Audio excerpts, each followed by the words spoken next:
a blessed Friday to us. One particular point I would like to bring up or bring out or bring about in our short reflection for today's celebration of the 31st day of the season of Lent is actually one very beautiful imagery that the first reading presents. Actually, in the Cebuano text, there is something wrong with the translation because the pronoun used is actually ato silang sulayon. Tanaw nato kung unsang ilang mabuhat, mga magtutuo man dagway sila.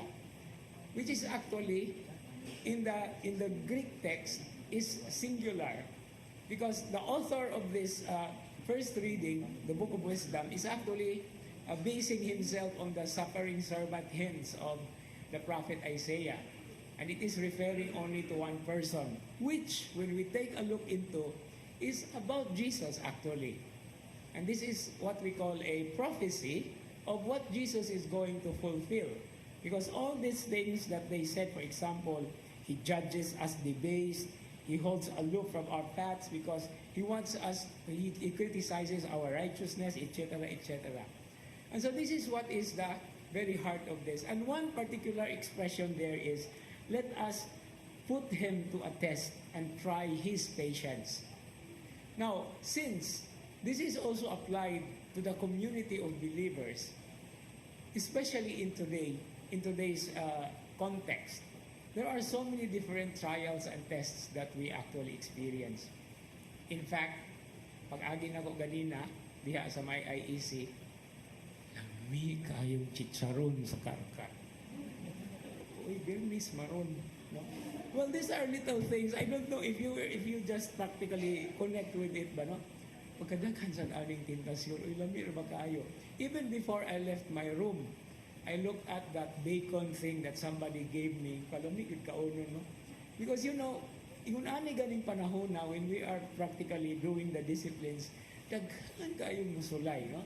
Sulayon yun ta. So taon yun ug unsa ato ang yung pailo, pasensya, and the strength that we need.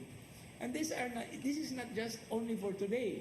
Because I remember as a new priest here in Cebu, magnisa gani og Biyernes Asilo, kana especially Fridays of Lent, humot kayo ng barbecue nga baboy padulong dito sa asilo, no?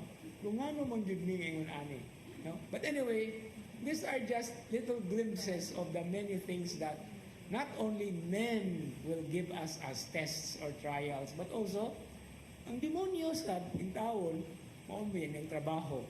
And that's the reason why every time we come to the Eucharist, we always ask for that strength and the discipline, the resolve at the same time. Because ang sulayon, katura mang yung nagtuman.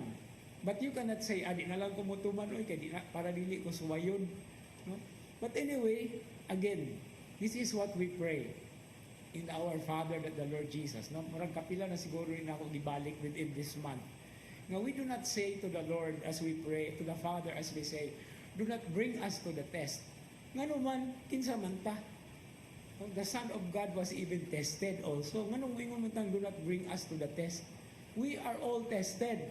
But what is the proper intention that we have? The petition that we say, do not allow us to fall into temptation.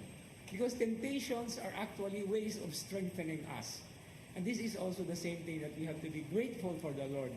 Kay kung sulayan ta, mapasalamaton yun ta kay kung di ganita sulayon, we are the same on the side of the devil. Kay nga nung tintalon pa man ta, nga parehas naman ta niyang side.